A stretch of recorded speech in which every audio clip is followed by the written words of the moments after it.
Welcome to the March edition of Stencil Sunday, hosted by Mary from The Painted Peach and Christy from Funky Junk Inspiration.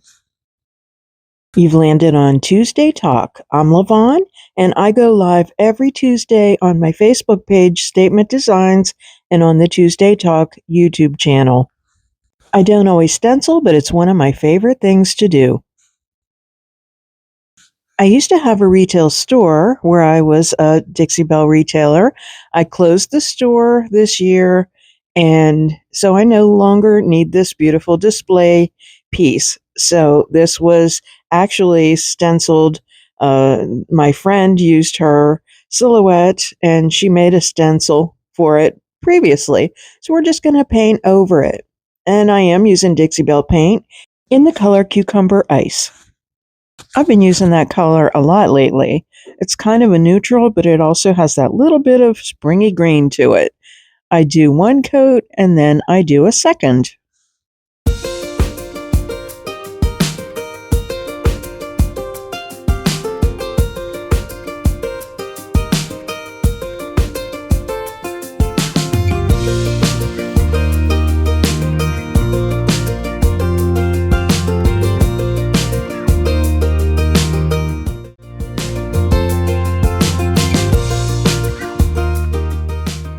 I'm using a stencil that I've always wanted to use from Roy Cycled Stencils, and it's this urn. I'm not using the very bottom of it, so I'm positioning it on there. You'll notice there's a hole. It was at the bottom because that's the way my display was, but now I'm putting the hole at the top, obviously, so I can hang it. I'm thinking this is going to be a door hanger. I'm not 100% sure yet, but pretty sure that's the plan.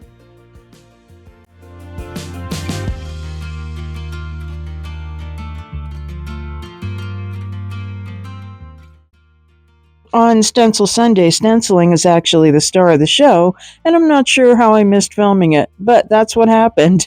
I used 2 different colors of Dixie Belle silk. I used sandbar and also a little bit of the color Wharf. I've been enjoying using watercolors a lot lately, so I decide that I'm going to bring that in. Now, I know watercolor's not typically a good medium for stencils because you risk letting the watercolors run under the stencil, but I don't dip my brush in water. I just used a paint mister and I spray the palette, and then that way my paint stays rather dry, but I still get that watercolor effect. I stencil first. I'm thinking I'm using sandbar, but I'm using Cucumber Ice. So I lay the stencil down on there again, and I proceed.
Okay, I like that. It added some color, but it's still kind of subtle.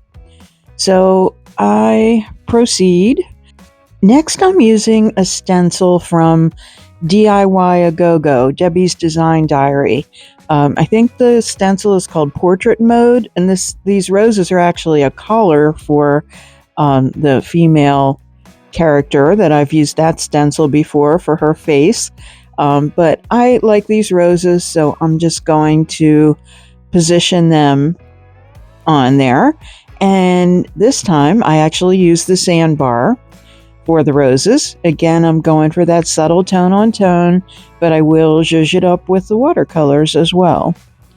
I decide I'm going to tape off the areas of the rose that I don't want to get anywhere else because, it kind of blends into more roses and it's actually like a collar. So I'm just trying to block off the roses that I'm not going to use.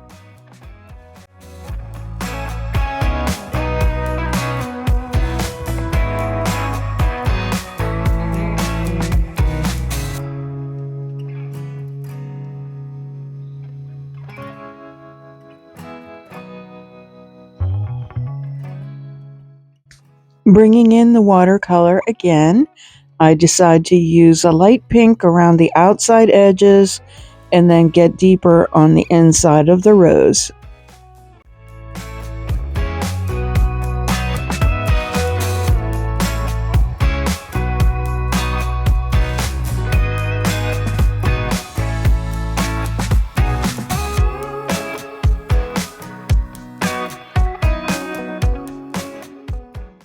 Time for the reveal.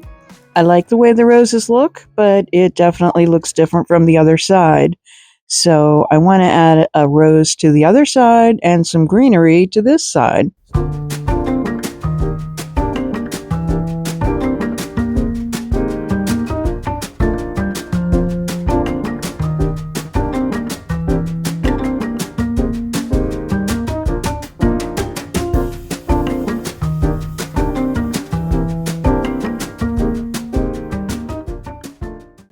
I go right in with the watercolors because the other paint is a water-based paint, so I figure it can't hurt.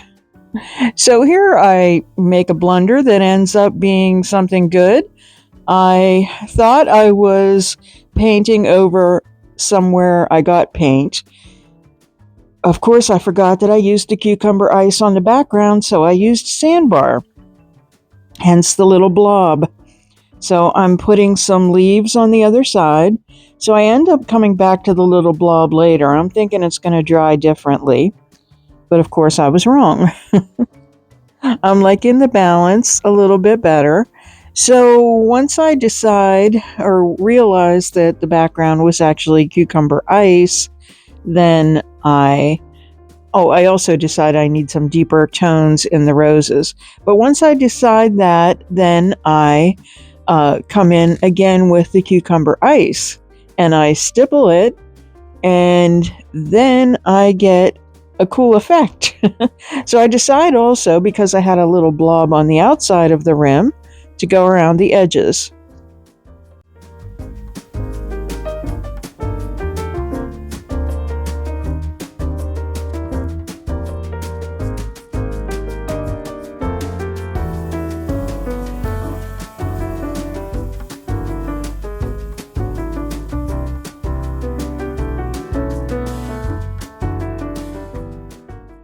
Then I decide I like that subtle shadow in the inside, so I kind of put it all the way up. And now I'm really liking that subtle background effect. So far, so good. Let's see what's next.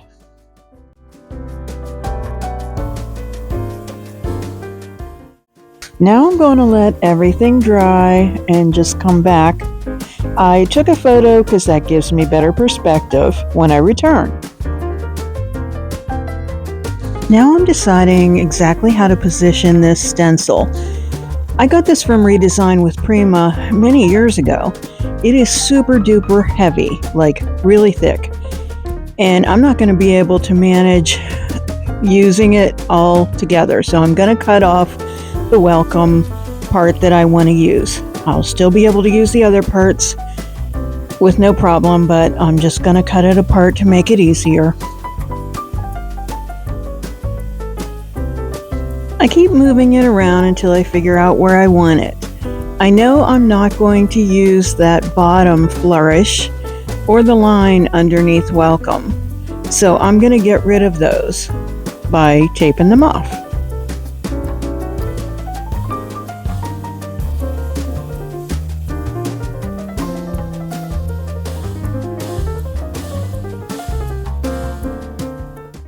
I didn't realize at first that I didn't want that line underneath welcome, so I started to stencil and then discovered that I wanted to get rid of it.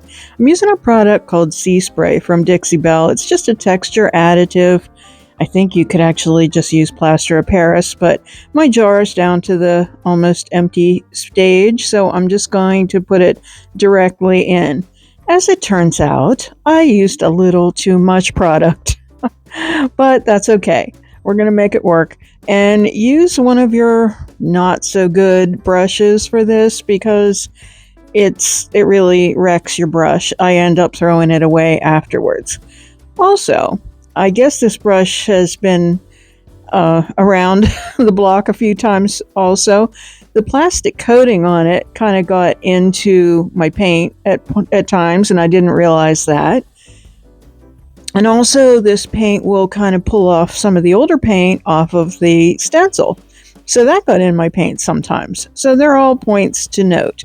I'm flipping it around so it's easier for me to work on. Again, remember this stencil is super thick.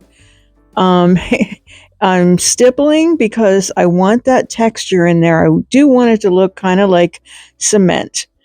And it's partially the way through when I realized I don't want that line, and I tape that off. But I keep working with it, and every now and then I'll use the water mister in there. I use the portion of the stencil that's not the opening as sort of a palette. Sometimes I lay the paint out on that because it's easier. It just comes off in clumps. And you'll see eventually I actually use my fingers to get it into those openings. Again, it's not a flat stencil. It's super deep, which ultimately I think is probably good for this type of application. And just a few notes as you watch me do this. When it's time for cleanup, you don't want to wash this residue down your sink. So I'll let this dry and I'll flake it off, and I'll use like wipes, and I'll do it outside because, again, don't want that going down my drain because it will harden and clog up your drain. So it's a tedious process. It took me about 15 minutes in total to get this part of the stencil done. So, that's a little bit longer than usual.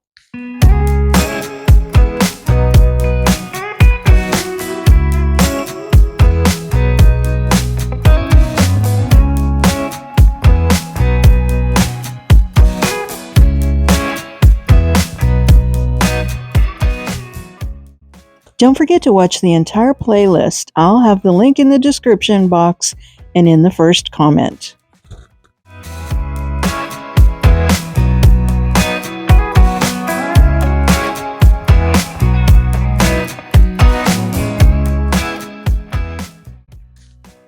In the places when I used my fingers, I went over it with the brush because I wanted that stippled look or that cement look, actually.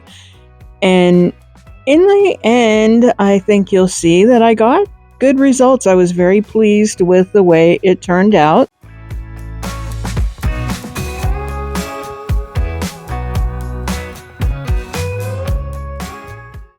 So here we go for the big reveal. Oh, I kind of like the way it turned out.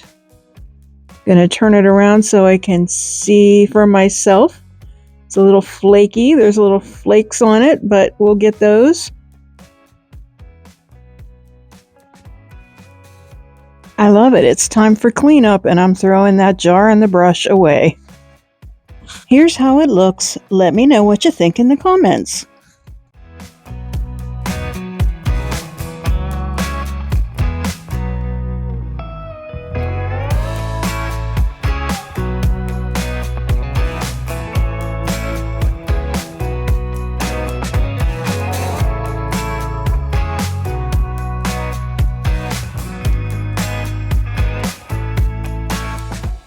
Thank you so much for watching today. If you like this content, please subscribe. I would just love it if you also hop over to the Statement Designs channel and subscribe there.